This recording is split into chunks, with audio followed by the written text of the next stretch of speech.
एक शानदार कमरा था और 3 दिन बीत चुके थे, लेकिन एक लड़का अभी भी डरा हुआ लग रहा था।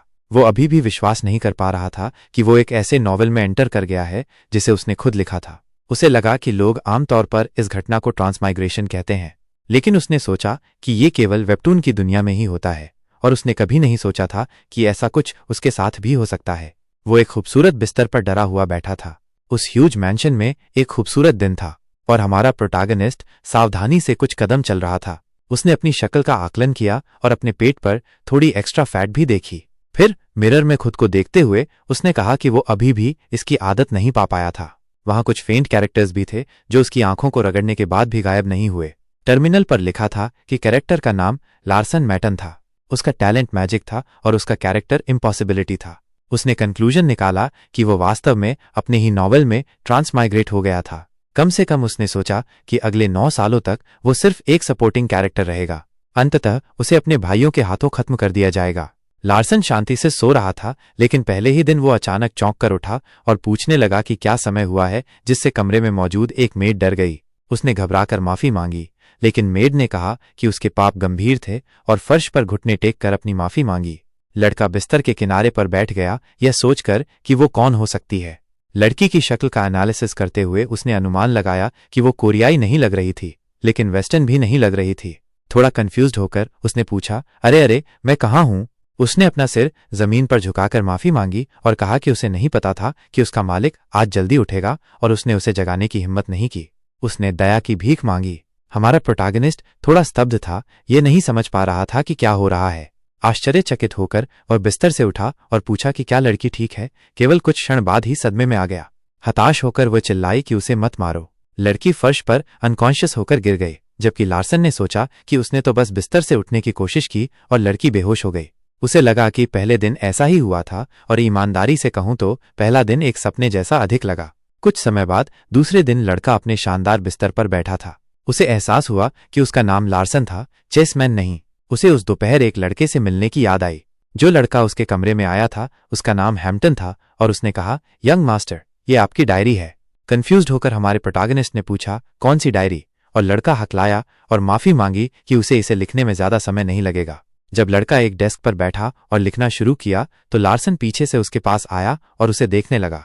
उसने सोचा, यह डायरी, उसे ये याद है कि नोबल फैमिलीज के डिसेंडेंट्स के सभी कदमों पर आमतौर पर नजर रखी जाती थी। इसलिए कोई व्यक्ति 14 साल की उम्र तक उस डिसेंडेंट के सभी कार्यों के साथ एक डायरी को अपडेट रखने के लिए जिम्मेदार था, जो उनकी पिलग्रिमेज की शुरुआत थी। लड़के ने देखा कि उसका मालिक बहुत करीब था और डर के मारे चौंक गया। डर के कारण लड़के ने डायरी फर्श पर गिरा दी, जिससे उस पर इंक फैल गई। हैम्पटन बहुत डर गया था और उसने माफी मांगी कि वो सब कुछ साफ कर देगा। कहीं से भी लार्सन लड़के को लात मारने के लिए तैयार हो गया, फिर कंफ्यूज्ड होकर रुक गया, ये महसूस करते हुए कि उसका शरीर अपने आप काम कर रहा था। उसने सोचा कि उस लड़के को देखते हुए उसे जो महसूस हुआ वो ये था कि उसे लात मारने की जरूरत थी। फिर मुस्कुराते हुए उसने लड़के के बगल में एक जोरदार लात मारी।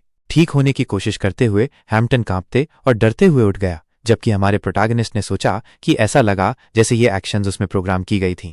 और इस तरह जैसे जैसे दूसरा दिन बीता वो धीरे धीरे यादों से भर गया। लार्सन मैडन के 4 साल की उम्र की यादें, उसे एक खिलौना बैट से छिपे हुए आम लोगों को मारने की याद आई, और हैम्पटन उन आम लोगों में से एक था।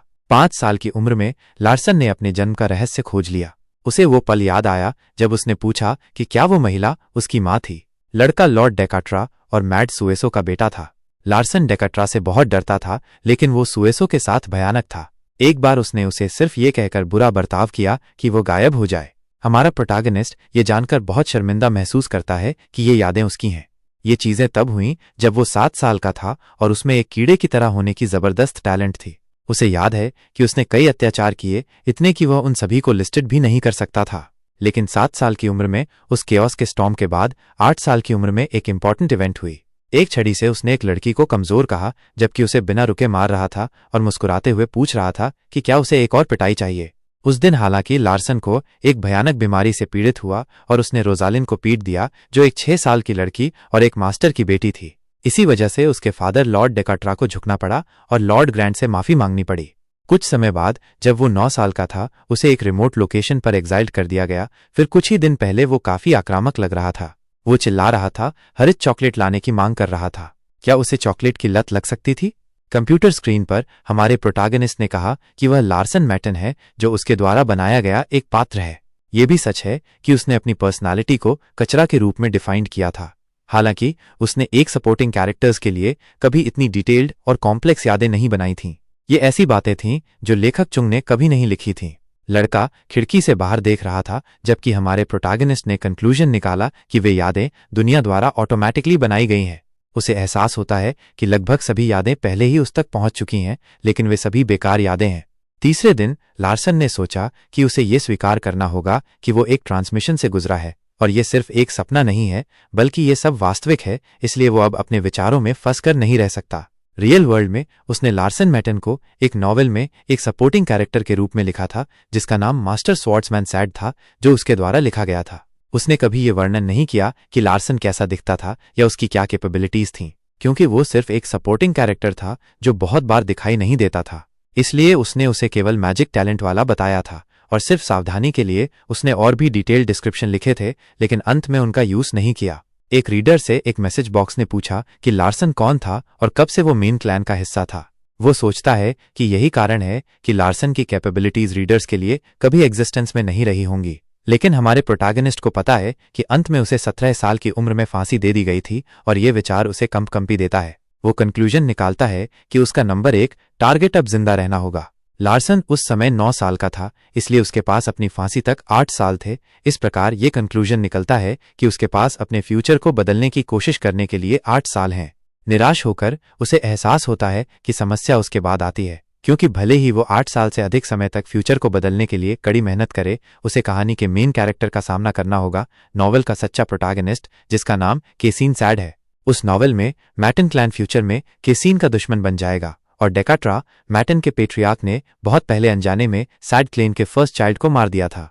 ये एक कॉम्प्लेक्स मिस्ट्री है, लेकिन कहानी में इसका खुलासा होता है। तनाव एक एक्सट्रीम पॉइंट पर पहुंचता है और अंत में दोनों क्लैन वॉर में चले जाते हैं और इसे मैजिक और सॉर्ड का वॉर के रूप में जाना जाता है, जैसा कि नोबल का टाइटल बताता है। सेट क्लैन विजयी होता है, जबकि मैटन क्लेन लगभग मिट जाता है। हमारा प्रोटैगनिस्ट सोचता है, ये क्या बकवास है, ये सिस्टम मैसेज आते रहते हैं, अब मैं क्या करूं। रियल वर्ल्ड में चोस उस दुनिया का ऑथर है। यह सिर्फ कोई भी दुनिया हो सकती है जिसे उसने अपने खाली समय में एंटरटेनमेंट के लिए लिखा था, लेकिन यही सच्चाई है, वो ऑथर है और प्रोटैगनिस्ट के पास सभी सौभाग्य उसके द्वारा बनाए गए थे। वो सोचता है कि वो फ्यूचर को भी जान सकता है और जब तक वो इसका पालन कर सकता है यह उसके अपने जीवन जैसा होगा, लेकिन अचानक वो अपनी मुट्ठी भींचता है और कहता है कि नहीं, वो इसे अपने जीवन से बेहतर बना सकता है। उसे एहसास होता है कि इस स्वीट का बाथरूम उसके पूरे अपार्टमेंट से बड़ा है जिसमें वो रहता था और वो जीवन हमें केवल एक ही मौका देता है और शायद एक लग्जूरियस लाइफ जीना इतना बुरा नहीं है, एक रिच क्लैन के सबसे छोटे बेटे के रूप में। वो जानता है कि उसकी मैजिक टैलेंट्स अभी तक नहीं खिल पाई हैं। लार्सन को भी अपनी पावर का विस्तार नहीं पता है, लेकिन वो मैजिक वॉर के जीनियसेस में से एक होना चाहिए। आखिरकार उसके पास मैटन का ब्लड है, जो इस दुनिया के 3 सबसे ग्रेट ट्राइब्स में से एक है। उसे एहसास होता है कि वो चांदी का चम्मच लेकर पैदा हुआ था और उसे इसे कुछ पॉजिटिवली में देखना चाहिए, सिवाय इसके कि वो एक इलिजिटिमेट चाइल्ड है और अगर वो कुछ नहीं करता है तो 17 साल की उम्र में उसका सिर काट दिया जाएगा। लेकिन वो कोरिया में चोस से बेहतर जीवन जी सकता है और वो जीवन वही है जो वो इसे बनाता है। इसके अलावा 8 साल बहुत समय है। अचानक कुछ हमारे प्रोटैगनिस्ट का ध्यान खींचता है। ऐसा लगता है कि उसके ऊपर एक टेक्स्ट टर्मिनल खुलता है और वही मैसेज जो उसने ट्रांसमाइग्रेट करते समय देखा था, ये कहते हुए दिखाई देता है कि लार्सन की डिजायर एक्टिव हो गई है और डिवाइन आई एक्टिव हो गई है। हमारा प्रोटैगनिस्ट इससे कुछ हद तक आश्चर्यचकित है, ये महसूस करते हुए कि ये एक स्किल है जो मास्टर स्वॉर्ड्समैन सैड के प्रोटैगनिस्ट के पास था। वो थोड़ी देर तक वहां खड़ा रहा, डिवाइन आई वर्ड्स को घूर रहा था और सवाल कर रहा था कि ये एबिलिटी क्यों अवेकेंड हुई। उस इंफॉर्मेशन टर्मिनल को देखते हुए वो सोचता है कि ये केसीन मैन कैरेक्टर का एक स्किल है। वो ये कंक्लूजन निकालता है कि जो शब्द वो देख रहा था वे वास्तव में इस एबिलिटी के इफेक्ट थे। वो सवाल करता है कि उसके पास यह एबिलिटी क्यों होगी, क्योंकि वो प्रोटैगनिस्ट नहीं है, लेकिन अंत में इससे कोई फर्क नहीं पड़ता और वो जानता है कि जिस क्षण वो ट्रांसमाइग्रेट हुआ, ट्रिविया विंडो से बाहर फेंक दिया गया था।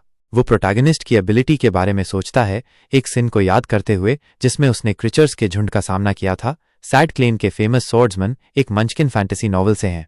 प्रोटैगनिस्ट इतना पावरफुल है कि वो पूरे कॉन्टिनेंट को डिस्ट्रॉय कर सकता है।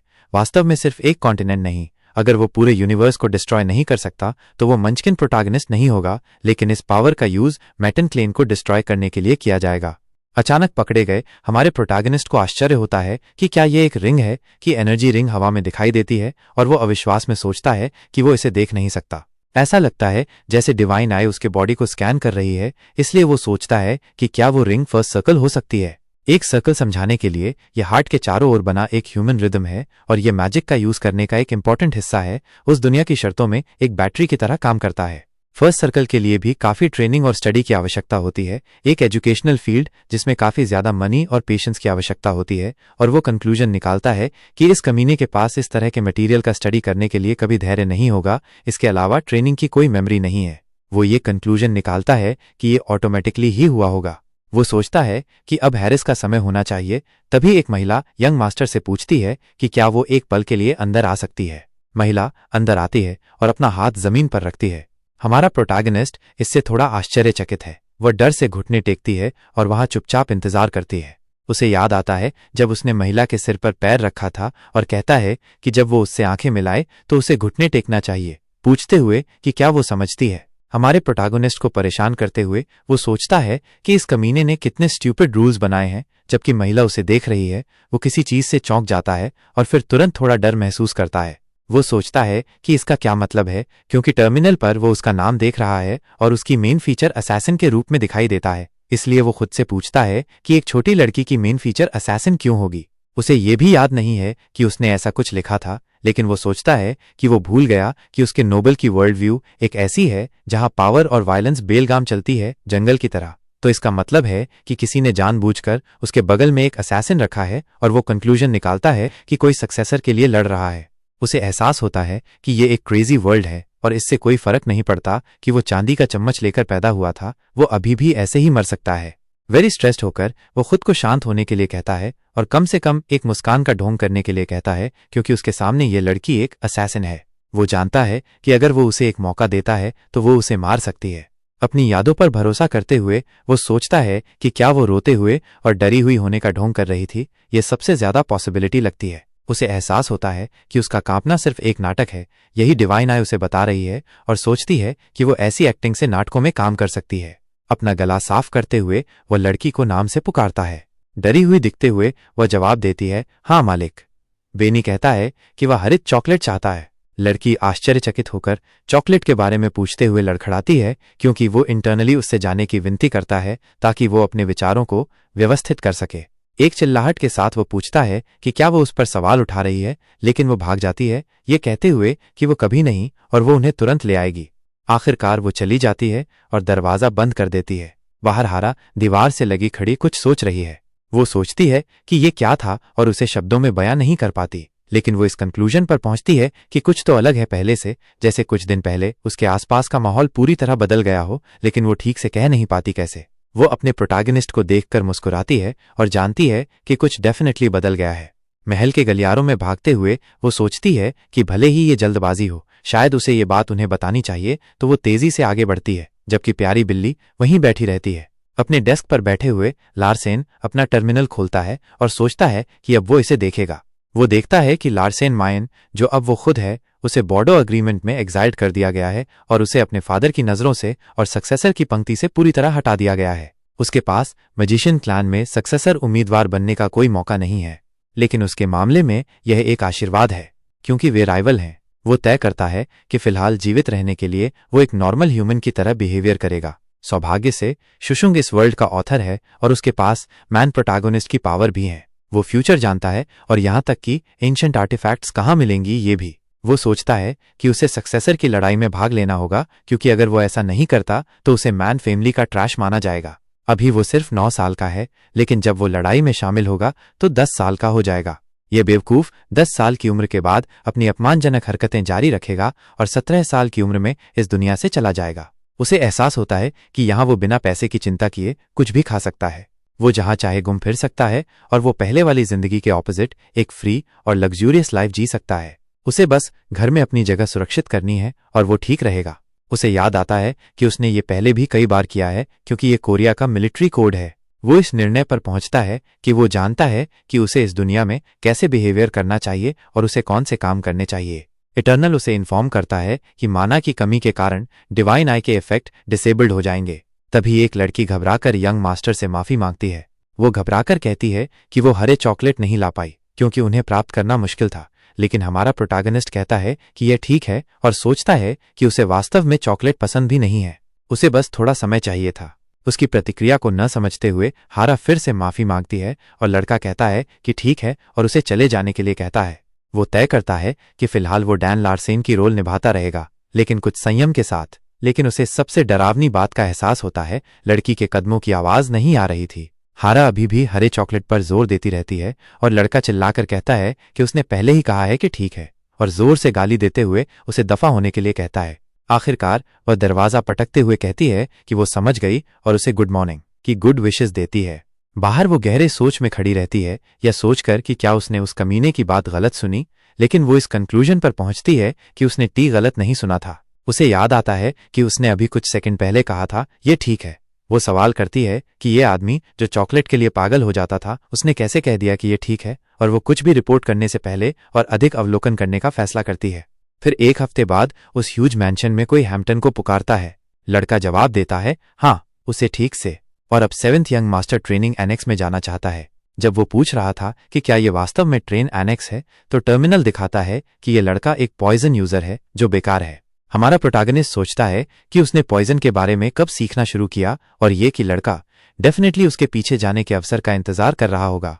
मैजिशियन क्लैन में प्रत्येक सक्सेसर उम्मीदवार को एक अच्छी तरह से ट्रेंड असिस्टेंट मिलता है। इन असिस्टेंट्स को बचपन से ही ट्रेंड और ब्रेन वॉश किया जाता है, जो अपना जीवन समर्पित करते हैं, और 7th सन की शैडो हैम्पटन है। लेकिन लार्सेन को एक शैडो होने पर सवाल होता है, ये सोचकर कि क्या उसके जैसे कचरे की भी एक शैडो है। लेकिन अंत में वो लड़का सिर्फ मैट क्लेन का एक अच्छी तरह से ट्रेन सर्वेंट है। हैम्पटन आभारी महसूस करता है कि ऊ लोगस का मालिक वहां ट्रेनिंग के लिए आया, लेकिन वो इस अचानक बदलाव के पीछे के कारण को लेकर उत्सुक और चिंतित है। वो सोचता है कि ऐसा नहीं है कि उसे डर है कि मालिक परेशानी पैदा करेगा या ऐसा कुछ भी, लेकिन जब उसके मालिक के कामों के कारण उसे नीचा देखा जाता है तो उसे दुख होता है। दृढ़ता से वो कहता है नहीं, और उसे यंग मास्टर पर विश्वास करने की जरूरत है। जगह के करीब आते ही हमारा प्रोटैगनिस्ट हैरान हो जाता है और उसे एहसास होता है कि ये एक फैंटेसी वर्ल्ड के बीच में एक मॉडर्न दिखने वाली बिल्डिंग है। इसलिए वह कंक्लूजन निकालता है कि इस दुनिया का वर्णन करने में भी वह आलसी था। जैसे ही वो दरवाजे की ओर बढ़ता है, वो सोचता है कि कम से कम यह कुछ सुविधाजनक है और कुछ ऐसा है जिससे वो परिचित है, और ये भी कि प्रत्येक एनेक्स का मैनेजमेंट करने वाला कम से कम एक एडमिनिस्ट्रेटर है। एक चोगे वाला आदमी काफी उत्साहित हो जाता है कि यंग मास्टर आ गए हैं। वो अपना परिचय देता है और कहता है कि उसका नाम नोआ है और वो इस एनेक्स का एडमिनिस्ट्रेटर है। हमारा प्रोटैगनिस्ट कहता है कि वो समझ गया और उससे मिलकर खुशी हुई, और आदमी जवाब देता है कि हाँ, ये उसके लिए एक सम्मान है। लेकिन क्लियरली चिढ़ा हुआ आदमी सोचता है कि वो वही व्यक्ति है जिसे मालिक ने पिछले साल ठीक से झुकने के लिए मारा था और उसे याद भी नहीं है। अंदर की इमारत काफी विशाल दिखती है। हैरान लार्सेन को एहसास होता है कि वो उसे डिवाइन आई से पढ़ नहीं पाया, और सोचता है कि क्या वो उम्मीद से ज्यादा पावरफुल है। एक एडमिनिस्ट्रेटर से उम्मीद के मुताबिक वो सोचता है कि उसके साथ अच्छा व्यवहार करना सबसे अच्छा है। तो वो आदमी से कहता है कि वो आज ट्रेनिंग शुरू करने जा रहा है और पूछता है कि उसके लिए लड़ने के लिए कौन से मॉन्स्टर अच्छे हैं। वो आदमी हैरान हो जाता है और पूछता ट्रेनिंग, और लार्सेन जवाब देता है हाँ, और वो अपनी उम्र के लिए सूटेबल थिंग्स के लिए सिफारिशें चाहता है। तो एडमिनिस्ट्रेटर लड़के की उम्र पूछता है, ये सोचकर कि उसे पता है क्योंकि अपमान के बाद से 1 साल हो गया है। लार्सेन जवाब देता है कि वो 9 साल का है। काफी चिढ़ा हुआ नोआ सोचता है कि वो उसे कैसे सबोटैज कर सकता है, और वो इसे इस तरह से करना चाहता है कि बाद में कोई उसे दोषी न ठहरा सके।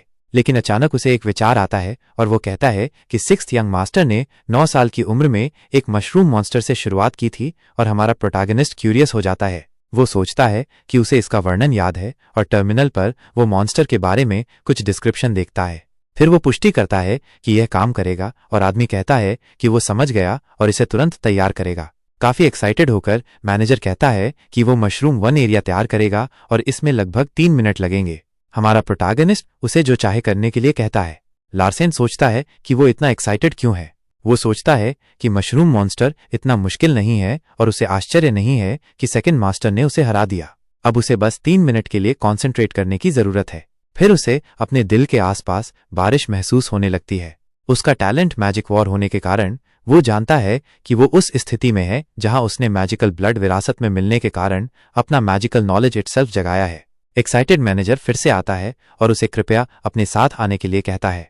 उसके टर्मिनल पर यह दिखाता है कि उसका करंट प्लेस मशरूम 1 है और इसे मैजिकल डोर से मैजिकली अपीयर किया गया है। आदमी अपने मास्टर को गुड लक कहता है।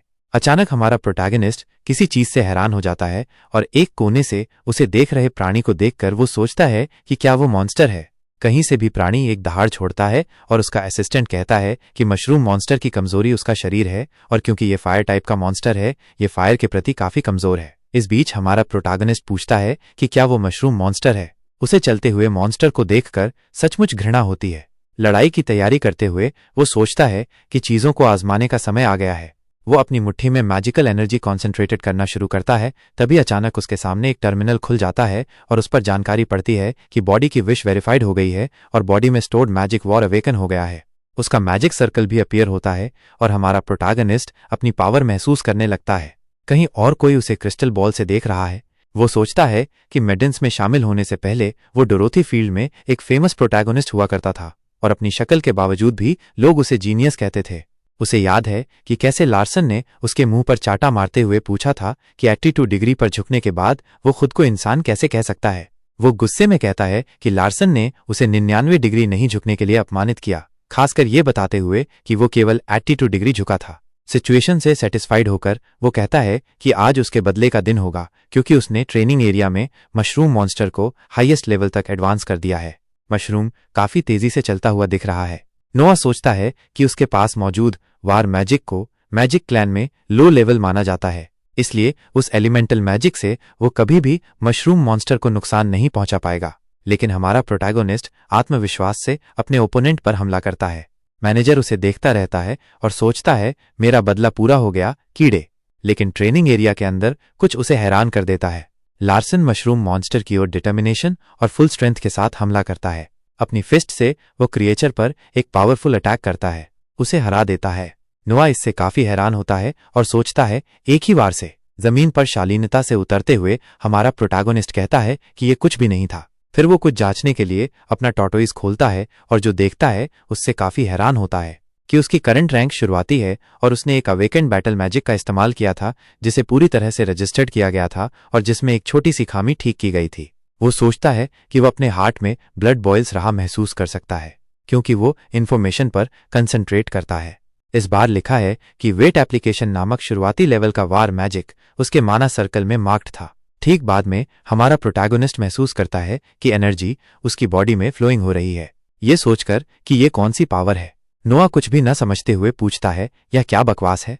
और ये प्योर मैजिक वार है और मैजिकल वार डिस्ट्रक्टिव फिजिकल पावर के साथ एक स्पेल है। वो आगे कहता है कि मशरूम मॉन्स्टर उस तरह की डिस्ट्रक्टिव फिजिकल पावर के प्रति रेसिस्टेंट है, फिर भी उसने उन्हें आसानी से हरा दिया। ये कैसे पॉसिबल है। फिर वो आदमी कहता है कि उसे लगता है कि मशरूम मॉन्स्टर को ट्रेनिंग डमी के रूप में इस्तेमाल नहीं किया जा सकता है और लड़का सहमत होता है।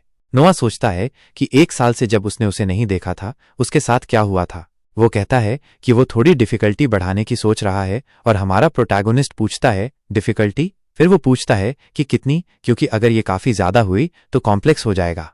उसके पास लगभग कोई माना नहीं है। लेकिन वो आदमी कहता है कि ये एक रेड मशरूम मॉन्स्टर होगा। वो बताता है कि वे नॉर्मल पीपल के इक्वल होते हैं लेकिन काफी स्ट्रांग और फास्ट होते हैं और यदि आप उन्हें इनफ स्पीड से नहीं मारते हैं तो वे डबल हो जाते हैं।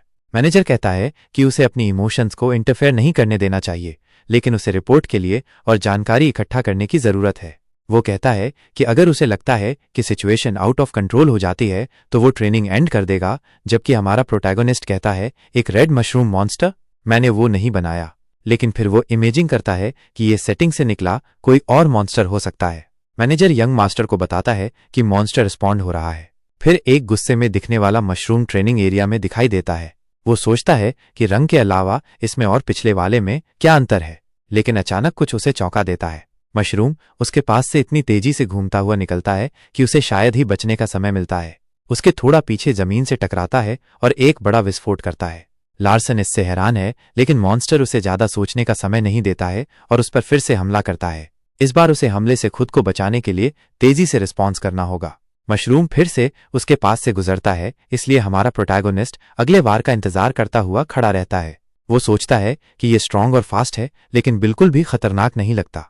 अचानक मशरूम जहां था वहां से गायब होता हुआ लगता है, लेकिन वास्तव में वो इतनी तेजी से चलता है कि वो पल भर में हमारे प्रोटैगनिस्ट तक पहुंच जाता है। एफिशिएंटली रिस्पॉन्ड करते हुए लार्सन हमले से बचाव के लिए अपने मैजिक का यूज करता है और सदमे में नोआ को पता चलता है कि उसने हमले को वापस पलट दिया है। ट्रेनिंग एरिया में हमारा प्रोटैगोनिस्ट सोचता है कि उसने कुछ देखा है कि मॉन्स्टर का हमला पैटर्न वास्तव में काफी सरल है। वो उन स्किल का यूज करने का फैसला करता है जिन्हें उसने पहले टर्मिनल पर एडवांस किया था। यह शुरुआती मैजिक वार का यूज करने का दिखाता है जिसे वेट एप्लीकेशन कहा जाता है, लेकिन इसमें यह भी लिखा है कि उसके पास पर्याप्त माना नहीं है। माना खत्म होने पर हमारा प्रोटैगोनिस्ट कोसता है, लेकिन कुछ अजीब होता है। हालांकि वो उसे मारने में कामयाब रहा, लार्सन सोचता है कि वो क्या था, क्योंकि ऐसा लगा जैसे समय एक पल के लिए धीमा हो गया था और वो आखिरकार उसे हराने में कामयाब रहा। टर्मिनल दिखाता है कि ये पहली बार है जब उसने माना की कमी के कारण अपने बॉडी के सारे माना का यूज किया है। डिवाइन आई पैसे हो जाएगी। वो सोचता है कि उसे अपनी माना ठीक होने के बाद इसकी जांच करनी होगी। एक ऑफिस में कोई केवल अपनी कॉफी गिरा देता है। हैम्पटन, जो उसने अभी देखा, उससे चौंक जाता है। वो खुद से पूछता है कि वो क्या था और क्या यंग मास्टर सीक्रेटली स्ट्रांग हो गया है। परेशान होकर वो लड़के से पूछता है कि क्या यंग मास्टर का 10th बर्थडे पहले ही हो चुका है, लेकिन हैम्पटन कहता है कि ये अगले साल ही होगा। चौंक कर वो सोचता है कि अगर वो अभी 10 साल का भी नहीं हुआ है तो वो इतना स्ट्रांग कैसे है। अचानक हमारा प्रोटैगोनिस्ट लौट आता है। हैम्पटन को पता चलता है कि यंग मास्टर के पास एक माना सर्कल भी है। लार्सन सोचता है कि पहला सर्कल बिना इफेक्ट के प्राप्त नहीं किया जा सकता है। उसका असिस्टेंट देखता है कि उसका मालिक डेफिनेटली सीक्रेटली ट्रेनिंग ले रहा है, इसलिए वो अपने मालिक के पास जाता है और उसे गले लगाता है, जबकि हमारा प्रोटैगोनिस्ट सोचता है कि उसने अपने साथी को पकड़े हुए एक बड़ी गलती कर दी है। उसे पता चलता है कि उसने अभी भी इस दुनिया के बारे में ज्यादा कुछ नहीं समझा है और बहुत ज्यादा बाहर खड़ा होना फिलहाल बहुत प्रॉब्लमेटिक होगा, इसलिए उसे थोड़ा नाटक करना होगा। इसलिए वो तुरंत जमीन पर गिर जाता है। दोनों लड़के के गिरने से हैरान हो जाते हैं। नोआ उसे सेकंड फ्लोर से हीलिंग मैजिशियन को बुलाने के लिए चिल्लाता है और वो सहमत होता है। वो सोचता है कि ये इतना बुरा है कि एक हीलिंग मैजिशियन की आवश्यकता है। क्या उनके पास ऊपर कुछ हीलिंग मेडिसिन नहीं है? मैजिशियन लाइट नैप ले रहा है, थोड़ा लार भी टपक रही है। हैम्पटन चिल्लाते हुए अंदर घुसता है और पूछता है कि क्या वो हीलिंग मैजिशियन है, जिससे वो आदमी चौंक जाता है, जो पुष्टि करता है और पूछता है कि क्या हुआ। असिस्टेंट कहता है कि 7th प्रिंस इंजर्ड हो गए हैं, इसलिए मैजिशियन उसे जल्दी करने के लिए कहता है ये गंभीर है। फिर मैजिशियन पूछता है कि क्या ये 7th यंग मास्टर है, न कि 6th, और असिस्टेंट पुष्टि करता है कि वो 7th यंग मास्टर है। मैजिशियन कंफ्यूज्ड होकर पूछता है कि क्या वो 6th यंग मास्टर का असिस्टेंट नहीं है, और हैम्पटन कहता है कि वो 7th असिस्टेंट है। वो अभी भी कंफ्यूज्ड होकर पूछता है कि क्या 7th यंग मास्टर वास्तव में नीचे है और वो बेकार बच्चा वहां क्या कर रहा होगा। लड़का बताता है कि उसने एक मशरूम मॉन्स्टर को हराया और एक रेड मशरूम मॉन्स्टर से एक घातक वार प्राप्त किया। मैजिशियन इससे हैरान लगता है। हैम्पटन आगे कहता है कि ये मैजिक वार के दौरान हुआ था। कुछ समय बाद हमारा प्रोटैगोनिस्ट बिस्तर पर लेटा हुआ है और हीलर कहता है कि अगर शरीर टूट गया है तो उसे ठीक करना मुश्किल होगा। मैजिशियन सोचता है कि वो अपना बेस्ट परफॉर्मेंस करेगा, लेकिन अपना मन बदल लेता है और कहता है कि वो केवल दिखावा करेगा और उसे एक हाई लेवल के मैजिशियन के पास भेज देगा और मेन बिल्डिंग में बेहतर मैजिशियन है ताकि वो जिम्मेदारी उन्हें दे सके। फिर वो माना की आर्म्स में स्पेल डालता है। मैजिक लार्सन को छूने लगता है, जबकि वो आदमी सोचता है कि उम्मीद के मुताबिक कोई रिस्पॉन्स नहीं है। थोड़ा तनाव में वो सोचता है कि बस इतना ही, ये वैसे भी काम नहीं करता। वो तय करता है कि वो बस इसे लपेट लेगा और उसे जल्दी से मेन बिल्डिंग भेज देगा, लेकिन फिर कुछ होता है और उसे चौंका देता है। लार्सन आंखें खोलता है। वहां मौजूद हर कोई सदमे में है जब मैजिशियन कहता है कि यंग मास्टर हैरान है। मैजिशियन सोचता है कि क्या उसकी मैजिकल एबिलिटीज सुधर गई हैं और वो जानता है कि उसने उसे ठीक नहीं किया। इसलिए ये कंक्लूजन निकालना आसान है कि ये उस कमीने के खुद को ठीक करने के कारण हुआ। कुछ डिफिकल्टी के साथ यंग मास्टर कहता है एनएक्स। आसपास के लोग समझ नहीं पाते कि उसने क्या कहा। फिर वो खुद को सुधारते हुए कहता है मैंने धन्यवाद कहा, और ये हिस्सा आभार ही उन्हें सबसे ज्यादा चौंकाता है। वापस मेटेन क्लेन के मैंशन में हाफते हुए कोई चॉकलेट पकड़े हुए है। फिर हैरिस कहती है कि उसे चॉकलेट मिल गई और वो माफी मांगती है क्योंकि केवल 2 ही थीं, हालांकि उसने 3 मांगी थीं और वो और लाने की पूरी कोशिश करेगी। मेड हैरान रह जाती है। लड़का कहता है ठीक है, तुम उन्हें वहीं छोड़ सकती हो। लड़की उसे आराम करने के लिए कहती है क्योंकि वो ठीक नहीं लग रहा है और कहती है कि वो उसे परेशान नहीं करना चाहती, लेकिन वो कहता है कि ऐसा इसलिए है क्योंकि वो ट्रेनिंग ले रहा था और उसे जाने के लिए कहता है। हकलाते हुए लड़की कहती है कि वो समझ गई और उससे आराम करने की रिक्वेस्ट करती है। कोई हैरान होकर पूछता है कि क्या वो सचमुच ट्रेनिंग के लिए गया था, और हैम्पटन कहता है कि वो इसी की बात कर रहा है, वो सचमुच ट्रेनिंग के लिए गया था। लड़की कहती है ऐसा नहीं हो सकता। अपने कमरे में हमारा प्रोटैगोनिस्ट चॉकलेट खाता है। वो सोचता है कि उसे चॉकलेट ज्यादा पसंद नहीं है, लेकिन ये अलग है। ये मुंह में रखते ही पिघल जाती है, स्वीटनेस समर में बदल जाती है और उसे ऐसा महसूस होता है जैसे उसका शरीर एक कंफर्टेबल ब्लैंकेट में लिपटा हुआ हो। उसे कुछ एहसास होता है, और अगर ये सिर्फ एक सनसनी नहीं है तो वो अपनी डिवाइन आई को एक्टिव करता है। वो उससे देखता है कि चॉकलेट के इफेक्ट उसके पूरे शरीर में फैले हुए हैं और थोड़ी मात्रा में माना एब्जॉर्ब हो गया है। वो सोचता है कि लार्सन ने इतनी माना कैसे इकट्ठा की होगी, और सिस्टम पर लिखा है कि उसने इनकम्प्लीट पॉसिबिलिटी का एक सेक्शन सर्च किया है। ऐसा लगता है कि उसका कैरेक्टर और ज्यादा इवॉल्व हो गया है और वेरियस पॉसिबिलिटीज धीरे धीरे जुड़ रही हैं। उसे यह जानकर हैरानी होती है कि चॉकलेट खाने से उसे माना मिलता है। वो जानता है कि माना को एब्जॉर्ब करने के लिए मैजिशियंस को एबंडेंट माना वाले प्लेसेस की ट्रैवल करना पड़ता है, और थोड़ी मात्रा में भी इसे एब्जॉर्ब करना नरक जैसा होता है। ऐसा लगता है कि लार्सन के पास एक स्पेशल वाइटैलिटी है जिसे उसने अपने बेसिक डिस्क्रिप्शन में शामिल नहीं किया था। शायद इसीलिए नोटिफिकेशन ने वो फाइनल इन्फॉर्मेशन दिखाई। वो सोचता है कि ये फ्री माना है और एकमात्र साइड इफेक्ट ये है कि आप मोटे हो जाते हैं। वो पहले की बात याद करता है और सोचता है, ठीक है, पहले वाली वो सनसनी, मैं उस सिचुएशन की फिर से कल्पना करने की कोशिश करूंगा। सिस्टम पर दिखाया गया कि स्लो फ्लो कैरेक्टरिस्टिक एक्टिवेटेड हो गई थी, इसलिए यदि वो सोच रहा था कि वो स्पेशलिटी क्या थी। मालिक कहता है कि उसे आज कुछ नहीं चाहिए, जबकि कोई दरवाजा खटखटाता है और कहता है कि उसका एक विजिटर है, और हमारा प्रोटैगोनिस्ट उसे दूर रहने के लिए कहता है। अंदर आकर एक लड़का उससे कहता है कि वो अपने बड़े भाई से बात करते समय अपनी स्पीच पर ध्यान दे। कार्लेटन मेडन पूछता है कि क्या वो अपने भाई को ग्रीटिंग्स करने के लिए खड़ा नहीं होगा, क्या उसमें मैनर्स नहीं है, या वो फिर से चिड़िया की पॉटी खाना चाहता है। वो लड़का ही है जिससे लार्सन डरता है, और वो सचमुच डरा हुआ लगता है। झुकते हुए वो पूछता है कि क्या उसका भाई आया है, और लड़का कहता है कि इसीलिए वो पैथेटिक है, वो स्लो एंड स्टूपिड है।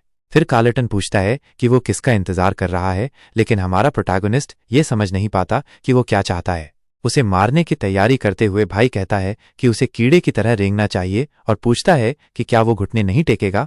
सिस्टम पर दिखाया गया कि क्विक फ्लो ऑटोमेटिकली एक्टिवेटेड हो गया था, और उसे वही इमोशन महसूस हुई जो उसे रेड मशरूम का सामना करते हुए हुई थी।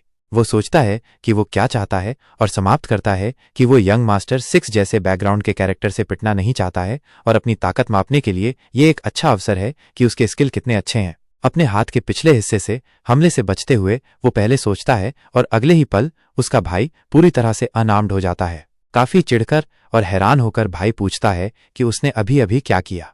वो चिल्लाता है और पूछता है कि उस कचरे ने अभी अभी क्या किया, लेकिन हमारा प्रोटैगोनिस्ट कहता है कि उसने बस अपने सेल्फ डिफेंस के राइट्स का इस्तेमाल किया। फिर उसका भाई उसे फिर से कहने की चुनौती देता है, लेकिन लार्सन पूछता है, क्या कहूं? और लड़का कहता है, वो बकवास जो तुमने अभी अभी कही। लड़का कहता है, वो कचरा। कार्लेटन कंफ्यूज्ड होकर पूछता है, क्या? और लार्सन समाप्त करता है, तुमने मुझे वो बकवास कहने के लिए कहा। वो बड़ा भाई गुस्से से कांप रहा है, रेस से चिल्लाता है और लार्सन को गालियां देता है, और जादू का इस्तेमाल करने की तैयारी करते हुए कहता है कि वो उसे मार डालेगा। फिर हमारा प्रोटैगोनिस्ट देखता है कि उसके हार्ट के चारों ओर भी एक रिंग है। उसे एहसास होता है कि उस रिंग से किसी टाइप की पावर निकलने वाली है। हमला करते हुए वो लार्सन को मरने के लिए चिल्लाता है, और सिस्टम दिखाता है कि उसकी मेन प्रॉपर्टीज वाटर है और उसकी कैरेक्टरिस्टिक इम्पेटुअस चाइल्ड होना है। वो देखता है कि वाटर रिंग उसके चेहरे के दोनों तरफ और एक और उसकी चेस्ट पर बनी हुई लगती है, और अगर वो फॉर्मेशन पूरा कर लेता है तो चीजें कॉम्प्लेक्स हो जाएंगी। इसलिए एक तेज चाल से वो प्रॉब्लम सॉल्व करता है। अपने भाई के पीछे दिखाई देता है, इससे पहले कि उसे रिस्पॉन्स करने का समय भी मिले। फाइनली अपनी पावर का यूज करके उसे पीछे से जोर से हमला करता है। लड़के के सामने आते हुए वह उसे जोर से मारना जारी रखता है। बड़ा भाई इम्पैक्ट महसूस करता है और थूकता है। वो खांसना शुरू कर देता है, जमीन पर घुटने टेककर क्लियरली इंजर्ड है। लार्सन डरा हुआ है और सोचता है कि उसने सोचा था कि वो अपनी ताकत रोक रहा है, इसलिए वो हैम्पटन को डॉक्टर को बुलाने के लिए चिल्लाता है। सिचुएशन का एनालिसिस करते हुए वो सोचता है कि शायद मैजिक के पूरी तरह से बनने से पहले इंटरप्टेड माना उसके शरीर के अंदर फट गया होगा। असिस्टेंट फ्रैंटिक होकर भागता हुआ आता है और पूछता है कि क्या हुआ, और लार्सन कहता है कि उसने पहले ही उसे बता दिया है, जल्दी से डॉक्टर को बुलाओ। डरा हुआ लड़का हकलाता है और कहता है कि वो समझ गया। लार्सन सोचता है कि क्या उसने अपने भाई को मारकर बहुत ज्यादा कर दिया, लेकिन उससे परे उसे लगता है कि उसे एक मैजिशियन से लड़ने का अधिक स्किल्ड तरीका मिल गया है। उसका टारगेट अलाइव रहना है, और वो सोचता है कि वो पहले से ही रास्ता देख सकता है। मेड अगले दिन पूछती है कि उस कमीने ने छोटे मास्टर 6 के साथ क्या किया। वो कहती है कि ये समझ में नहीं आता, ऐसा नहीं हो सकता था। हैम्पटन कहता है कि उसने अपनी आंखों से देखा, नहीं तो वो रिपोर्ट नहीं करता। युवक अपनी बहन से पूछता है कि क्या वो सच बोल सकता है, और लड़की जवाब देती है, तुम मुझे ये क्यों नहीं बताने जा रही हो कि तुम शैडो हो। वो कहती है कि उस कमीने को छोड़कर बाकी सबने पहले ही देख लिया है। वो कहता है कि उसे भी लगता है कि वो मेड नहीं है क्योंकि उसकी हरकतें वास्तव में हल्की हैं। हैरिस कहता है, हाँ, और वो एक और बात है जिसे उस कमीने को छोड़कर सब जानते हैं। हैम्पटन पूछता है, सिस्टर, क्या तुम्हें अभी भी लगता है कि वो सिर्फ एक डेंजरस बास्टर्ड है। जैसे ही लड़की अपनी कॉफी पीती है, वह उससे बात करते रहने के लिए कहती है। वो बताता है कि वो ऐसा ही सोचता है कि अब जब वो 10 साल का होने वाला है तो छोटा मास्टर 7 आखिरकार एक्शन करना शुरू कर रहा है। उस वास्ट स्पेस को देखकर लार्सन सोचता है कि ये वो जगह होनी चाहिए जहां वो माना कल्टिवेशन सीख सकता है। The starlight library. वो सोचता है कि क्या ये शॉपिंग मॉल जितना बड़ा नहीं है, और वास्तव में इस बात से अधिक आश्चर्यचकित है कि उसने पहले कभी इस जगह का दौरा नहीं किया था। वो आगे बढ़ता है और उस ह्यूज बिल्डिंग में एंटर करता है। अंदर किताबों की भारी संख्या को देखता है, उसे इंप्रेसिव पाता है और देखता है कि इसमें 3rd फ्लोर भी है। वो इमेजिंग करना शुरू कर देता है कि उस जगह में कितनी किताबें हो सकती हैं, और कोई जवाब देता है कि लगभग 2 लाख किताबें हैं। उसे 7th लिटिल मास्टर कहकर बुलाता है। आइसन चारों ओर देखता है, सोचता है कि वो आवाज कहां से आई। अचानक उसके सामने एक वुमेन अपीयर होती है। सरप्राइज होकर हमारा प्रोटैगनिस्ट पूछता है कि वह कौन है। वो अपना परिचय स्टारलाइट लाइब्रेरी की लाइब्रेरियन के रूप में देती है, जिसका नाम इयान है। हारा पूछता है कि क्या लार्सन अपने 10th बर्थडे की तैयारी कर रहा है, और हैम्पटन सवाल करता है कि क्या उसके ट्रू नेचर को छिपाना यूजलेस है। वो सोचती है कि क्या इसका कोई मतलब है, और लड़का सोचता है कि दूसरा पिछले 10 सालों से सिर्फ इसलिए छिपा हुआ है क्योंकि उसने ऐसा चुना था। अंत में लड़की कहती है कि वह ये मानने के लिए क्रिएटिव है। अविश्वास में लड़का दावा करता है कि उसने उसे फर्स्ट सर्कल पूरा करते देखा, और लड़की कंफ्यूज्ड होकर पूछती है कि क्या ये कुछ ही दिनों में हासिल किया जा सकता है। ब्लैक हेयर वाला लड़का बताता है कि 7th लिटिल मास्टर अपने बिहेवियर के कारण सक्सेसर के लिए कभी कंटेंडर नहीं था, और लड़की सहमत होती है। हैम्पटन जारी रखता है कि वो महिला ही है जो प्रोटैगनिस्ट का ऑब्जर्वेशन कर रही है, और पूछता है कि ये उसके लिए कितना कंफर्टेबल होना चाहिए, ये देखते हुए कि लार्सन ने खुद को पोलाइट किया और अपनी पावर को छिपाया। हारा को नहीं लगता कि ये समझ में आता है क्योंकि उस कमीने की टैलेंट्स मैजिक वॉर तक लिमिटेड है, लेकिन लड़का जोर देता है कि उसे अपनी बात पर यकीन है। वो दूसरे लड़के की शैडो होने का दावा करता है और कसम खाता है कि वो उसे फ्यूचर दिखाएगा, क्योंकि वे दोनों 7th लिटिल मास्टर की डेथ के बाद सैक्रिफाइस दिए जाने का एक ही लक्ष्य साझा करते हैं। ब्लैक हेयर वाला लड़का महिला के साथ एक योजना बनाना शुरू करता है, लेकिन वह उसे टोक देती है और कहती है कि यदि लार्सन लाइब्रेरी जाने का फैसला करता है तो वो इस मामले पर विचार करेगी। लड़की ने सुना था कि मैडन क्लैन के सभी मेंबर को सक्सेसर की बैटल की प्रेपरेशन और स्ट्रैटेजीज बनाने के लिए लाइब्रेरी में स्टडी करना चाहिए। एवियन स्टारलाइट लाइब्रेरी की लाइब्रेरियन लार्सन से अपना परिचय देती है, लेकिन उसे याद नहीं रहता कि वो कौन है, और उसे और जानने के लिए अपना टर्मिनल खोलना पड़ता है। जांच करने पर उसे पता चलता है कि उसका नाम लार्वियन है, और लड़का सदमे में है। उसे उम्मीद नहीं थी कि वो महिला वहां होगी, क्योंकि उसने केस और सार्ड से लड़ाई की थी। प्रोटैगनिस्ट को याद आता है कि वो महिला एक हाई लेवल सॉर्सरेस है जिसने रेवन के टिरानिकल मास्टर और उसके नाइट्स का मैसेकर किया था, पूरे रेवन कासल को फ्रीज कर दिया था। बाद में वो महिला अपकमिंग नॉर्थ सी वॉर में लगभग एक डिजास्टर के रूप में जानी जाएगी, और लड़के का मानना है कि वो एक वांटेड पर्सन होनी चाहिए क्योंकि वो मैडन क्लैन की लाइब्रेरी में काम कर रही है। शायद यही वजह है कि उसे अभी तक नहीं पाया गया है, क्योंकि ये जगह सॉर्सर के लिए एक होली लैंड के रूप में फेमस है। सभी ग्रिमवार के ओरिजिन और ट्रांसक्रिप्शन वहां रखे जाते हैं, और हर लाइब्रेरियन हाईएस्ट लेवल का मैजिशियन होता है जिसे प्रत्येक पुस्तक को मैनेज करने और पढ़ने का अधिकार होता है। लार्सन सोचता है कि सभी लाइब्रेरियन में से लार्वियन, जो दूसरों को केवल एक नज़र से फ्रीज करती है, वहां उसके साथ खड़ी होकर बात क्यों कर रही है। उसे विचारों से बाहर निकालते हुए हारा अलेज्ड 7th मास्टर को 2nd फ्लोर पर एक टेबल पर इंतजार करने के लिए कहती है, जबकि वो कुछ चाय तैयार करती है, और वो पूछती है कि उसे किस तरह की पसंद है। लड़का जवाब देता है कि उसे ब्लैक टी पसंद है, हालांकि वो मन ही मन सोचता है कि उसे वास्तव में ये पसंद नहीं है। लड़का सोचता है कि दुनिया बहुत खतरनाक है, और ये राहत की बात है कि ये पहली बार है जब वो लाइब्रेरी आया है।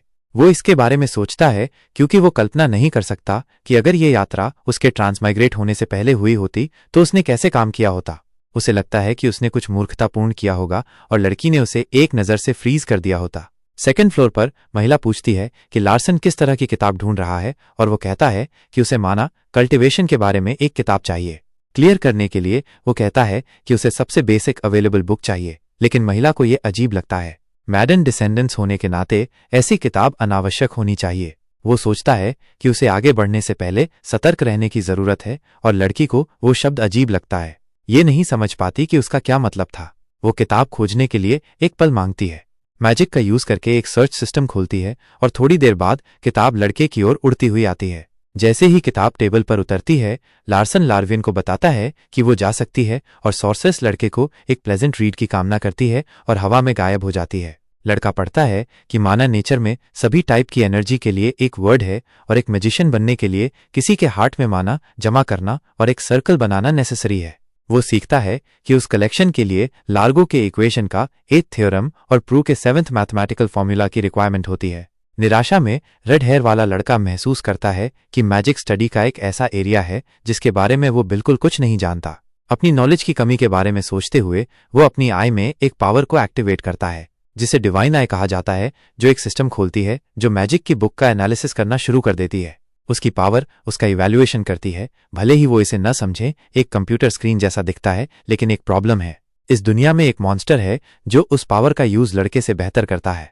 लार्सन सिस्टम को फिर से जांचता है, जो अब दिखाता है कि बुक का एनालिसिस 22% पूरा हो गया है और माना खत्म होने के कारण इंटरप्टेड हो गया था। लड़का सोचता है कि क्या इवैल्यूएशन 100% तक पहुंचने के बाद वो स्टोरीज को समझेगा, लेकिन वो जानता है कि उसे अपने माना की समस्या को हल करना होगा। अंत में रेड हेयर वाला लड़का किताब बंद कर देता है और उस दिन के लिए अपनी पढ़ाई समाप्त कर देता है। वापस मेंशन में हैम्पटन प्रोटैगनिस्ट को इन्फॉर्म्ड करता है कि लेडी सोसो बोर्डो एनेक्स से मिलने आई थीं। बच्चा इस दौरे के बारे में कंफ्यूजन में पड़ जाता है और बाद में मेंशन की बालकनी पर एक महिला को देखकर हैरान हो जाता है, जो लड़के के आने तक इंतजार करती है। और वो सोचता है कि उसकी माँ उस समय क्यों दिखाई दी। रियल वर्ल्ड में चोज अपनी माँ को याद करता है क्योंकि उसने हॉस्पिटल में उसे मुश्किल से ही देखा था। एक मशीन जो किसी व्यक्ति के वाइटल साइंस को मापती है जोर से बीप करती है। लड़का हताशा में चिल्लाता है, अपनी माँ से न जाने की भीख मांगता है। एक जानलेवा बीमारी के कारण वह बहुत जल्दी छोड़कर चली गई थी। लड़का गिर जाता है और उसे चोट लगती है। एक बुली उसे ताना मारता है, पूछता है कि माँ के बिना कोई उसे ह्यूमिलिएटेड करने की हिम्मत कैसे करता है। हमारा प्रोटैगनिस्ट तब से बहुत कुछ झेल चुका है और फिर भी उसकी रियल मॉम स्टोरी में दिख रही मॉम से काफी मिलती जुलती है। अपने विचारों में खोया हुआ लड़का हूं कहता है, लेकिन अचानक कुछ उसे चौंका देता है। वो ब्लू स्पॉट्स कहता है और सिस्टम दिखाता है कि उस नाम का अर्ली स्टेजेस शुरू हो गया है। एक कप में गर्म चाय परोसी जाती है। हारा उन दोनों को पे देना समाप्त करती है जो उसकी प्रेजेंस में अनकंफर्टेबल लगते हैं। लार्सन अनकंफर्टेबल लगता है, नहीं जानता कि क्या कहना है। शाओंग अपने कैरेक्टर के अपनी माँ के प्रति बिहेवियर को याद करता है और सोचता है कि उसने ऐसा क्यों कहा। अभी भी बातचीत शुरू करने के बारे में अनिश्चित, वह धीरे से कहता है माँ। हैरान होकर सोसो अपने बेटे को देखती है जैसे ही लड़का बोलना शुरू करता है। मैड उसके बिहेवियर से चकित हो जाती है, यह सोचकर कि क्या लड़के का इतने समय से एक्टिंग कर रहा था। वो मन ही मन सोचती है कि ये सब सक्सेसर की लड़ाई के लिए लार्सन की योजना का हिस्सा था और अब उसे उसके उद्देश्यों के बारे में अनुमान लगाने की आवश्यकता नहीं थी। सेड लार्सन अपने पिछले कार्यों के लिए माफी मांगता है। महिला जो सुनती है उससे और भी हैरान लगती है। अजीब तरह से हमारा प्रोटैगनिस्ट कहता है कि उसे नहीं पता कि उसकी माँ उस पर विश्वास करेगी कि वो थोड़ा बड़ा हो गया है और उसका पुराना सेल्फ रियल नहीं था। महिला बस जवाब देती है, क्या ऐसा है? लड़का बोलना जारी रखता है और अपनी माफी को पुष्ट करता है, जबकि माँ केवल अपना सिर नीचे करती है और उसके शब्दों को सुनती है। यंग लेडी की आवाज ऐसी लग रही थी जैसे वो रोने वाली थी। जल्दी से महिला खड़ी हुई और ये कहते हुए कमरे से बाहर निकल गई कि उसे कुछ काम था, लेकिन बच्चा जानता था कि ये सच नहीं था क्योंकि वो अब मेड नहीं थी। लार्सन फिर से सिस्टम के बारे में सोचता है जो दिखाता है कि ब्लू स्पॉट्स का अर्ली स्टेज है।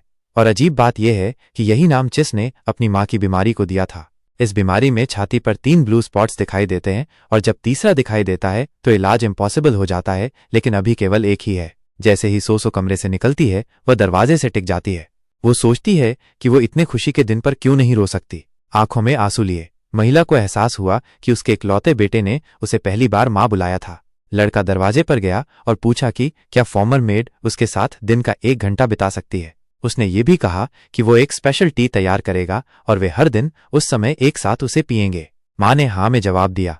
यंग गर्ल सोचती है कि हालांकि कोटोरियन वाइन टी आम नहीं है, लेकिन इसे थोड़ी देर के लिए अक्सर पीना ब्लू स्पॉट्स को ठीक करने में मदद कर सकता है। जैसे ही वो उसे जाते हुए देखता है वो कहता है, मैं चाहे कितना भी भयानक बेटा क्यों न था, माँ तो माँ होती है। अंत में लड़का दृश्य को देखते हुए कहता है कि उसने लार्सन को नहीं छोड़ा।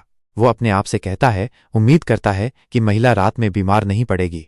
कहीं और बिस्तर पर बैठी सोसा सोचती है कि क्या वो सपना देख रही है। यंग लेडी बिस्तर की चादर को कसकर पकड़ती है, यह समझने की कोशिश करती है कि उसका बेटा अपने 10th बर्थडे से ठीक पहले कैसे बदल गया। इसे हवा में फेंकते हुए वो कहती है कि ऐसा लगता है जैसे वो पूरी तरह से अलग व्यक्ति है। वो सोचती है कि क्या कोई और सुन रहा है, क्योंकि वो मोमबत्ती को देखती है। माँ कहती है कि वो हर दिन लार्सन के साथ पी रही है और इसलिए उसे विश्वास है कि उसका बेटा इतना बदल गया है जिससे वो कंफ्यूज्ड हो गई है। खुशी से रोते हुए सोसा को एक प्लेजेंट फीलिंग होती है, हालांकि ये एक ही समय में अजीब भी है। मोमबत्ती की लौ जवाब में झिलमिलाती है। सुबह मेडन मैंशन में हारा को यंग मास्टर द्वारा बुलाया जाता है क्योंकि लड़के को उसे कुछ इंपॉर्टेंट बताना है। महिला हल्के टेरर में आ जाती है, यह सोचकर कि क्या उसने उसकी पहचान उजागर कर दी है या क्या वो उसे परख रहा है।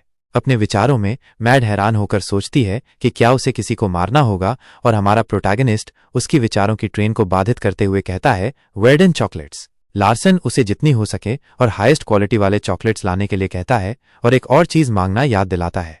हेरॉन का मानना है कि लड़का सबसे इंपॉर्टेंट रिक्वेस्ट एंड के लिए बचाएगा, लेकिन रिक्वेस्ट रूनन की बेकरी से मिठाई का है। 1 घंटे बाद लार्सन कुछ को एन्चांटेड होकर देखता है। डिलिशियस चॉकलेट के विशाल ढेर के साथ लड़के को एहसास होता है कि मनी और राइट्स की पावर अमेजिंग है, क्योंकि उन स्वीट्स में से एक ही काफी महंगी है और यहाँ लगभग 100 होंगी। पूरी टेबल को देखते हुए वो सोचता है कि एक मैड ने सिर्फ 1 घंटे में एक अनबिलीवेबली एक्सपेंसिव शॉपिंग की और कंक्लूजन निकालता है कि उसे अपने पास मौजूद मनी और राइट्स का मैक्सिमम प्रॉफिट उठाना चाहिए। जैसे ही कैंडी रैपर्स दिखाई देने लगते हैं, लड़का सोचता है कि सबसे महंगी चॉकलेट की कीमत 30,000 ग्रब है और सबसे सस्ती 10,000। हमारा प्रोटैगनिस्ट जो है उसमें से थोड़ा खाता है और देखता है कि उसने थोड़ी मात्रा में माना वापस पा लिया है। वो मानता है कि वो रूनान की बेकरी से स्वीट से भी माना को एब्जॉर्ब कर सकता है। लड़का कंक्लूजन निकालता है कि उसके रिक्वेस्ट में एक कॉमन कंपोनेंट्स है। मास्टर अपने सर्वेंट हैम्पटन को बुलाता है और दिन के लिए एक और रिक्वेस्ट करता है, मुझे रूनान की बेकरी से बेकर लाओ। आधे घंटे बाद वह आदमी वहां होता है। साथ ही घबरा जाता है, यह सोचकर कि खाने में कुछ गड़बड़ हो सकती है। स्वीट और कूल बेकर को याद आता है कि लड़का एक फेमस मार्शल क्लैन की बेटी को मारने के लिए जाना जाता है और कल्पना करता है कि लार्सन उसके जैसे किसी भी व्यक्ति को मारने के लिए काफी क्रूर है। अपने बचे हुए सारे साहस को बटोरकर आदमी बातचीत शुरू करता है। लड़का पूछता है कि उसके हाथ में जो स्वीट्स है उसमें क्या है। वो कहता है कि वो सब कुछ जानना चाहता है, कुछ भी नहीं छोड़ना चाहता। घुटनों पर बेकर अपनी गलती के लिए माफी मांगता है, जबकि हमारा प्रोटैगनिस्ट बताता है कि ऐसा नहीं है, वो सिर्फ रेसिपी चाहता है। कांपते हुए आदमी एक एक करके इंग्रेडिएंट्स गिनने लगता है। उसकी घबराहट उसे याद रखने में और मुश्किल करती है, लेकिन उसे आखिरी 2 याद आते हैं, 2 बड़े चम्मच एंशिएंट हर्ब का पाउडर और कॉर्न सिरप। हैरान होकर लड़का पूछता है कि क्या बस इतना ही है, और बेकर पुष्टि करता है। अब लड़के ने चॉकलेट में मौजूद सब्सटेंस एंशिएंट हर्ब की खोज कर ली है। आशावान होकर वो सोचता है कि वो इस प्लांट्स को खाकर माना को एब्जॉर्ब कर सकता है। कुछ समय बाद ट्रेनिंग एनेक्स में एक चिड़चिड़ा एम्प्लॉई सोचता है कि लोग 7th यंग मास्टर के बारे में क्यों जानना चाहते हैं। खैर, कहने के लिए केवल 2 बातें हैं। उसने मैजिकल इनकाउंटर्स का यूज करके मशरूम मॉन्स्टर को हराया और वो माना इन्फ्यूजन के साथ मैजिकल इनकाउंटर्स के साइड इफेक्ट से भी उबर गया। एक आदमी आता है और पूछता है कि क्या एम्प्लॉय ने लेटेस्ट सुना है। वो कहता है कि 7th यंग मास्टर ने 6 को हराया, जिससे एग्रेशन के लेवल के कारण हंगामा हो गया। एडमिनिस्ट्रेटर इनक्रेडिबली जवाब देता है, क्या? आदमी का मानना है कि लड़का पूरी तरह से पागल है। नोट चिड़चिड़ा हो जाता है, यह सोचकर कि उस बेकार किट ने इतनी ताकत कब जमा कर ली। भले ही मैजिकल एनकाउंटर्स तेजी से विकसित होता है। दाना कहता है कि 10th बर्थडे आ रहा है। शायद उसने उस तारीख से पहले दिखाने के लिए कड़ी मेहनत की। वो कहता है कि इसका मतलब है कि उसने बिना अपनी माना को ठीक से एक्टिवेट किए उसे हराया, लेकिन मैनेजर सोचता है कि इसका कोई मतलब नहीं है और सबसे बढ़कर दाना इतनी तेज नहीं होते हैं। इसके अलावा इसकी तारीफ करने के लिए वे टेलीपोर्टेशन जैसे मूवमेंट मैजिक का यूज करते हैं, लेकिन 9 साल का बच्चा इसका यूज नहीं कर पाएगा। दाना कहता है कि उसे कभी नहीं पता था कि लड़का इतना स्किल्ड था, और नोआ कहता है कि इस ग्रोथ के साथ भी एक लिमिट है जिसे वो पार नहीं कर पाएगा। मार्शल क्लैन का ग्रेट मैन और ये अदर मैजिकल एलिमेंट्स के एक्टिवेशन में भी इंटरफियर करता है। वह एक फॉरसेकन पढ़ाई है। दाना कहता है कि उस लड़के को ये पता होना चाहिए, तो वो कुछ ऐसा क्यों सीख रहा होगा जो इतना अच्छा भी नहीं है। वो सोचता है कि क्या ये सिर्फ इमेच्योरिटी है। नोआ कहता है कि ऐसा हो सकता है, लेकिन उसे लगता है कि ये किसी और कारण से है, इसलिए सेकंड मैन पूछता है कि क्या वो ज्यादा नहीं सोच रहा है। वो कहता है कि उसका 10th बर्थडे इंटरेस्टिंग होगा। एक छोटा सा प्लांट खाने के बाद हमारे प्रोटैगनिस्ट को सिस्टम पर पता चलता है कि उसने थोड़ी मात्रा में माना का कंजम्पशन किया है। वो ये कंक्लूजन निकालता है कि इस बार वो बिना कैलोरी के माना का कंजम्पशन कर सकता है, क्योंकि बास्टर्ड लगभग 10 सालों से वर्डन चॉकलेट खा रहा था और उसके बॉडी की चर्बी में बहुत सारा कंडेंस्ड माना जमा हो गया है। उसे लगता है कि अगर माना हार्ड में जमा हो जाता है तो हीट और एनर्जी जनरेट होगी, जिससे चर्बी जलाने वाला इफेक्ट पड़ेगा। वो सोचता है कि अगर उसकी माना बढ़ती है तो शायद वो अपनी आई को अधिक समय तक एक्टिव रख पाएगा। इसलिए यदि वह माना कल्टीवेशन सीखता है तो वह अधिक एफिशिएंटली डेवलप्ड हो सकता है। 3 दिन बाद मेंशन में कोई चिल्लाता है कि उन्होंने ये कर लिया। सिस्टम पर लिखा है कि मैजिक का एनालिसिस किया गया है और उसकी डिवाइन आई ने इस इंट्रोडक्शन के बारे में इंफॉर्मेशन अब्सॉर्ब कर ली है। अब ये कह रहा है कि वो ग्रेट सेंट एल्बर्टो का फॉर्मेशन बना रहा है और एक छिपा हुआ पेज रिवील कर रहा है। हमारा प्रोटैगनिस्ट सोचता है कि ये क्या है। अचानक किताब अपने आप तेजी से पन्ने पलटने लगती है।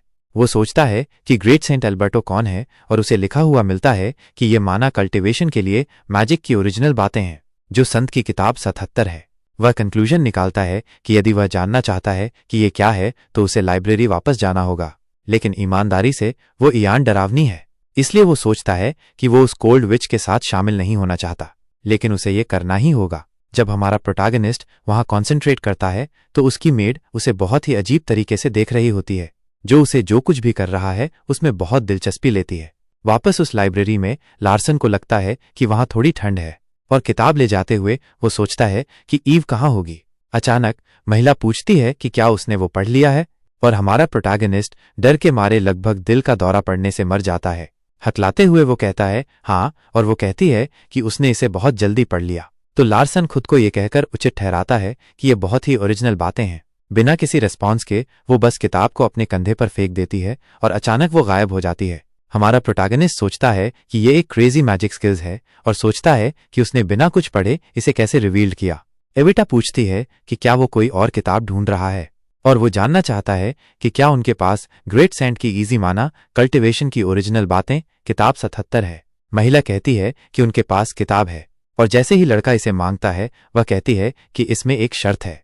वो बताती है कि ये किताब रैंक बी के रूप में क्लासिफाइड है क्योंकि इसमें एक्सप्लेनेटरी या इन्फॉर्मेटिव कंटेंट नहीं है, लेकिन लड़का कहता है कि ये ठीक है।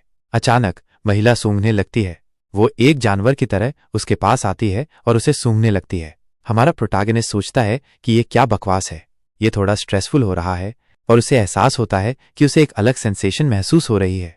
यह लगभग एक शिकारी जैसा है जो अपने शिकार को सूंघ रहा है।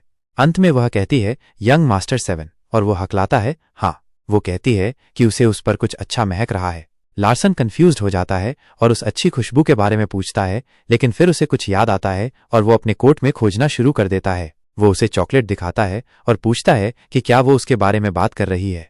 वो पूछता है कि क्या वो इसे चाहती है, लेकिन महिला कहती है नहीं। फिर भी वो चॉकलेट ले लेती है, लेकिन अगर वो उसे देना चाहता है तो वो इसे स्वीकार कर लेगी। जब हमारा प्रोटैगनिस्ट सोचता है कि क्या इसके बारे में कुछ लिखा था तो वो सोचने लगता है कि कुछ अजीब है, जैसे कोई बग, और वो सोचता है कि ये क्या हो सकता है। लड़का कहता है कि इस मामले में वो जा रहा है और सोचता है कि कुछ चापलूसी करने का ये एक अच्छा पल है। वो कहता है कि मेपल एनेक्स में बहुत सारी चॉकलेट है और उसे समय समय पर रुकने के लिए कहता है, लेकिन वो हारा को बता देगा कि उसके लिए कुछ रखें। महिला यह सुनकर हैरान दिखती है। वो उसे अलविदा कहता है और वह सोचता है कि वह वास्तव में नहीं जाएगी, और उसे नहीं आने के लिए कहता है कि वे खोखले अभिवादन जैसे खाली शब्द थे। एक नोटिफिकेशन रिवील्ड होती है जिसमें कहा गया है कि वो 42% पूरा हो गया है और उसकी डिवाइन आई माना की कमी के कारण इनएक्टिव हो जाएगी। वो सोचता है कि ये ग्रेट सेंट एल्बर्टो द्वारा बनाई गई इजी माना कल्टीवेशन मैजिक की ओरिजिनल बातें हैं, लेकिन इसमें उम्मीद से कम इन्फॉर्मेशन है।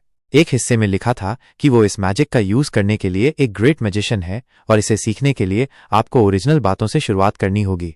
और वो सोचता है कि काफी सारे वर्ड्स हैं जिनका कोई मतलब नहीं है। बाहर एक खूबसूरत दिन था। हैम्पटन और हारा कुछ देख रहे थे। वो हमारा प्रोटैगनिस्ट था जो दौड़ रहा था और हाँफ रहा था। असिस्टेंट कहता है कि वह वास्तव में बिजी लग रहा है। वो बैजर एनेक्स लाइब्रेरी भी गया और ऐसे ही एक्सरसाइज भी कर रहा है।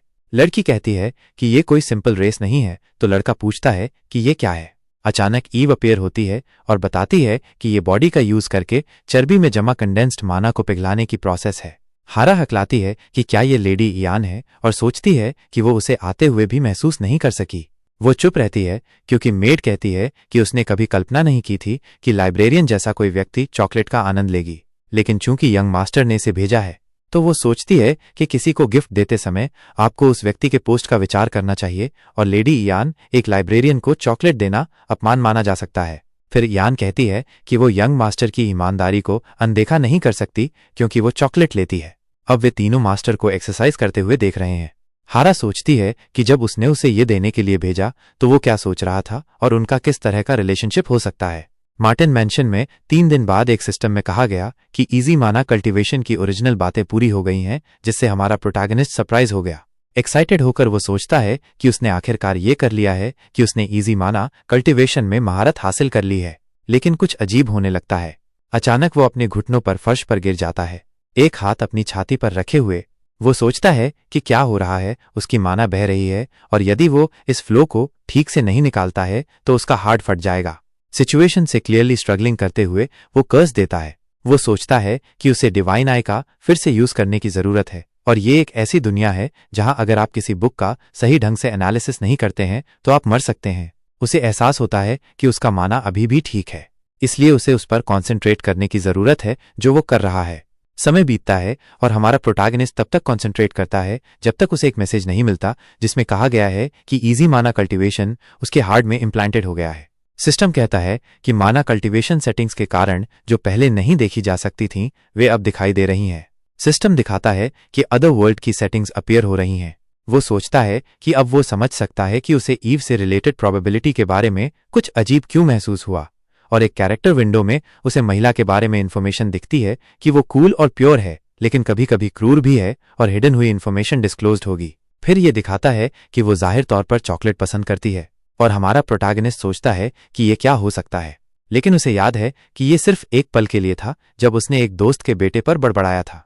लड़के ने उसकी प्रोस्पेक्टस में वही इंफॉर्मेशन लिखी जो वहां दिखाई दी। फिर हमारा प्रोटैगनिस्ट सोचता है कि वो आखिरकार समझ गया और उसे उसकी सूंघने की ब्रेव याद आती है जिससे इयान के अजीब बिहेवियर का ओरिजिनल पता चलता है।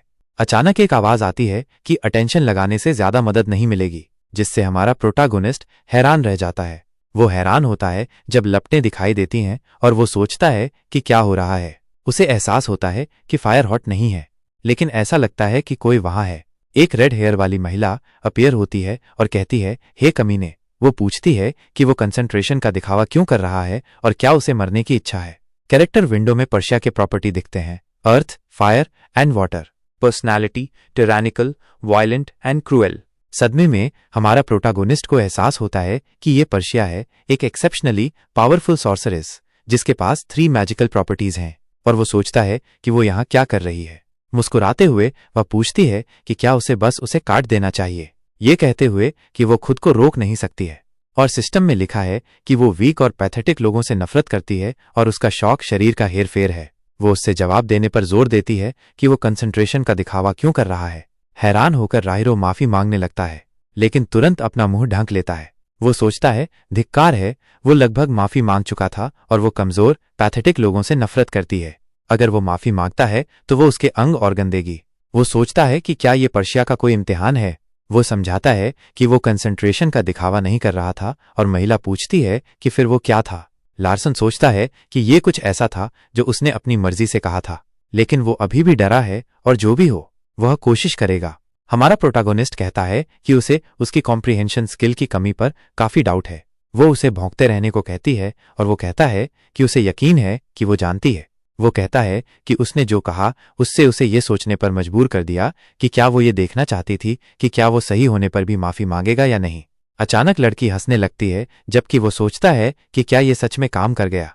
पर्शिया हैरान होकर कहती है कि उसके बदलने की अफवाहें सच थीं और लार्सन अफवाहों पर सवाल उठाते हुए सोचता है। घबराहट में मुस्कुराते हुए वो कहता है कि वो बस एक अच्छा इंसान बनने की कोशिश कर रहा है।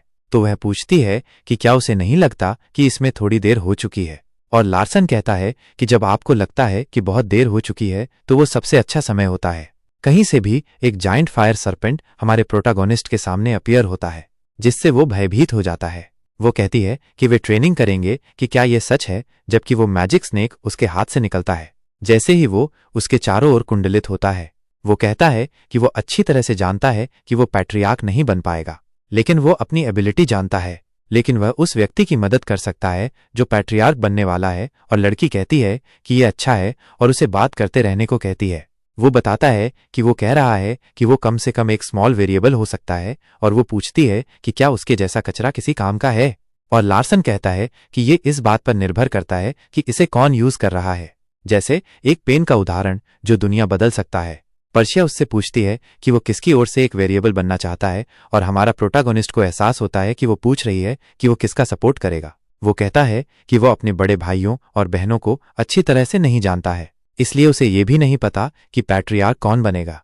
हमारा प्रोटागोनिस्ट जानता है कि जो मैट्रियार्क बनेगी वो एलिया है, आखिरी आर्क में। लेकिन वो ये भी जानता है कि पर्शिया दूसरी बहन से डरती है।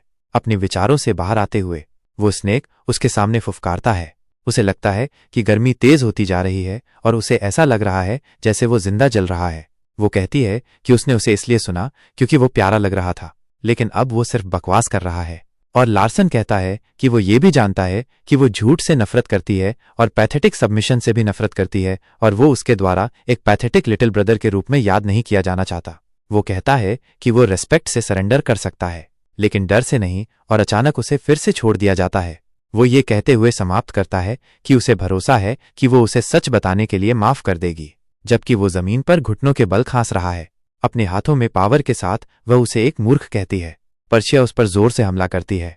हमारा प्रोटागोनिस्ट उसके वार को महसूस करता है। अपने पेट को पकड़ते हुए वह सोचता है कि ये एक बॉलिंग गेंद से टकराने जैसा है। हैरान होकर वह एक सेब देखता है और अविश्वास में सोचता है कि उसे एक सेब से मारा गया था। सिस्टम दिखाता है कि एक बिगिनर कॉम्बैट स्पेल ने उसके हार्ड को हाई लेवल स्पेल से बचाया और विल पावर मैजिक उसमें लागू किया गया था। वो सोचता है कि क्या उसे एक सेब से टकराने से ही एक न्यू कोपिंग स्किल मिल गया है, और महिला उसे रखने को कहती है। पर्शिया कहती है कि वो उसे खाने के लिए कह रही है कि ये एक सेब है जो उसे रास्ते में मिला था, और लार्सन सोचता है कि क्या वो सच में उसे खाने के लिए चाहती है। सेब को देखते हुए वो हैरान होता है और खुद से पूछता है, रुको, क्या ये उसके सिस्टम पर है? ये दिखाता है कि ये कराया है कुछ बहुत ही वैल्यूएबल, रेयर और कॉस्टली का एक माना नेक्टर। उसे यकीन है कि उसे ऐसी रेयर आइटम केवल इसलिए मिली है क्योंकि वो मैडन क्लेन का सबसे छोटा बेटा है। लार्सन सोचता है कि प्रोटागोनिस्ट इतना लकी है कि एक कार उसके लिए कुछ भी नहीं होगी, और ये बेहतर होगा यदि वो खुद की तुलना उससे न करे। पैलेस में कोई सोचता है कि तो वो मैपल एनेक्स का कमीना है। पर्शिया सोचती है कि वो एक प्यारा लड़का है जिसने 9 साल की उम्र में अपना फर्स्ट सर्कल बनाया। वो कहती है कि उसने सच में इतने सालों तक एक फेलियर होने का नाटक किया और वो बहुत चालाक है। वो कहती है कि उसे बैटल के लिए ऐसे लोगों की जरूरत है अपनी दूसरी बहन के खिलाफ। एक डर से सफरिंग कावर्ड, लेकिन जो छिपना भी जानता है, और फिर भी उसके पास पैट्रियार्क बनने का कोई मौका नहीं है क्योंकि उसकी एबिलिटी लिमिटेड है। गलती से टेबल को 2 हिस्सों में टैप करते हुए वो कहती है कि वो एक ग्रेट चेसमैन है जो पैट्रियार्क नहीं बन सकता। अचानक कोई कमरे में आता है और महिला कहती है, सैंडो। वो लार्सन के कमीने होने की अफवाहें फैलाते रहने का आदेश देती है ताकि कोई भी उसे लेना न चाहे और इस तरह उसे अदर सिबलिंग से मिलने से रोका जा सके। वो पूछती है कि ये काफी क्लियर न हो, और जोर से सोचती है कि क्या वो कारा खाएगा। वो उसे उस पर नजर रखने को कहती है क्योंकि अगर उसका दम घुट जाता है या ऐसा कुछ होता है तो ये भयानक होगा, और लड़का कहता है कि वो उसे सच में पसंद करती होगी। मुस्कुराते हुए वो कहती है कि अगर लोग कहते हैं कि उसने उसे मार दिया तो ये परेशान करने वाला होगा, और ये और भी इंटरेस्टिंग होगा अगर उसने इसे नहीं खाया, क्योंकि इस तरह वो एक मूर्ख होगा जो सिल्वर प्लेट में परोसी गई चीज नहीं खा सकता है, और फिर उसे एक ऑर्गन काटने का अधिकार होगा।